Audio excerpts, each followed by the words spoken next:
देखिए अभी हम आपको महत्वपूर्ण 10 स्पोकन इंग्लिश का लाइन बताएंगे। यदि इस वीडियो को शुरू से आखिर तक देख लें तो आपको बढ़िया से बात समझ में आ जाएगा कि कहां पर किस लाइन को बोलना है।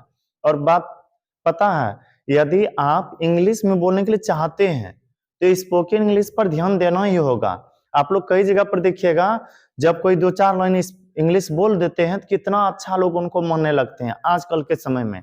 यदि आप भी चाहते हैं कि कुछ कुछ ही सही इंग्लिश बोलने के लिए सीखे तो थोड़ा सा स्पोकन इंग्लिश पर ध्यान देने का प्रयास कीजिए।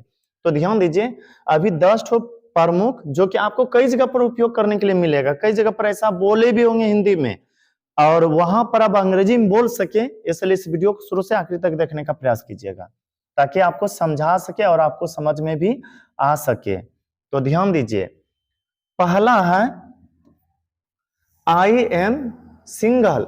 I am single. I am single का मतलब होता है मैं अविवाहित हूं। मैं अविवाहित हूं। कई जगह पर देखिएगा किसी से पूछा जाता है कि आप शादीशुदा है या नहीं, कहा जाता है मैं शादीशुदा नहीं हूं। इंग्लिश में बोलना है तो कह दीजिए ना आई एम सिंगल, मतलब मैं अविवाहित हूं। अविवाहित उससे कहा जाता है जो शादीशुदा या फिर जिनका शादीशुदा नहीं हुआ रहता है। जिनका शादीशुदा नहीं हुआ रहता है उनको क्या कहा जाता है, अविवाहित। तो आई एम सिंगल का मतलब होता है अविवाहित। शायद आप भी यही कहिएगा अभी, आई एम सिंगल संभवतः। फिर है फॉरगेट इट। फॉरगेट इट का मतलब रहने दो। फॉरगेट इट का मतलब रहने दो। कई जगह पर होता है ना, काम कर रहा होता है, कर रहा होता है, कहा जाता है छोड़ दो अब, या फिर रहने दो। रहने दो कहना है तो कहिए ना फॉरगेट इट। फॉरगेट इट का मतलब होता है रहने दो। फिर है गुड लक।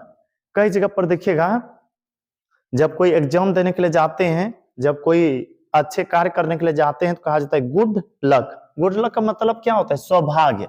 आखिर सौभाग्य कहते हैं किसको, आप उसी को कह सकते हैं आपको कामयाबी मिले, आपको कामयाबी मिले या फिर आपको सफलता मिले। यदि आपको लगता है कि किसी को कहना है कि आप सफल हो या आपको सफलता मिले तो कहिए ना good luck. Good luck. Good luck का मतलब होता है सौभाग्य या फिर आपको कामयाबी मिले। फिर है I think so. I think so इसका मतलब होता है मुझे ऐसा लगता है। मुझे ऐसा लगता है। कई जगह पर देखिएगा कोई जा रहा होता है और दूसरा करके पूछता है क्या देख रहे हो, तो कहते हैं मुझे ऐसा लगता है कि दौड़ने वाले हैं। तो जब भी आपको ऐसा फीलिंग हो रहा हो कि यहाँ पर मुझे लगता है कहना हो, या फिर जब भी ऐसा लगता हो कि हमें यहाँ पर किसी को बताना है कि मुझे ऐसा लगता है, तो वहां पर कह दीजिए I think so. I think so का मतलब होता है मुझे ऐसा लगता है। अब आगे देखिए, आगे है I am at home. I am at home का मतलब होता है मैं घर पर हूं। मैं घर पर हूं। कॉल पर आप लोग बतियाते होंगे ना, मैं घर पर हूं, कह दीजिए आई एम एट होम। अच्छा बोले तो आई एम एट विलेज। इसका मतलब क्या हुआ, मैं गांव में हूं या मैं गांव पर हूं।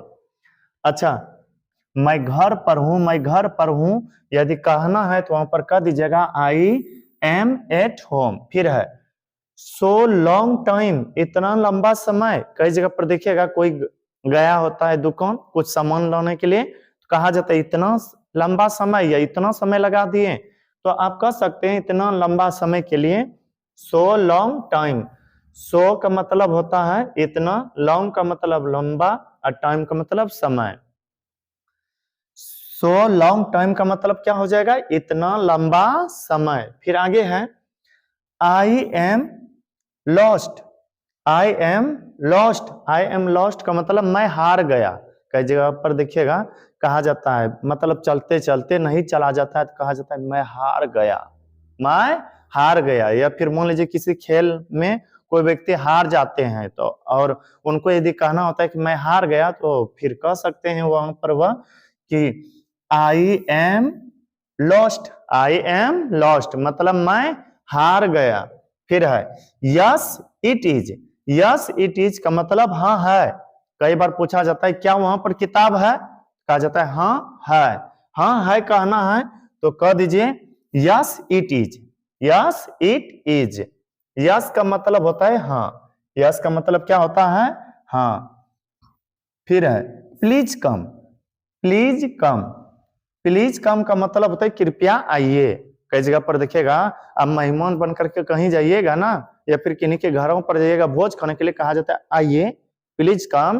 प्लीज कम का मतलब कृपया आइए। ओके, ओके का मतलब होता है ठीक है, ओके का मतलब ठीक है। ऐसे भी 10 ठो पूर गया तो हम कह सकते हैं ओके। अब मिलेंगे किसी अगला वीडियो में।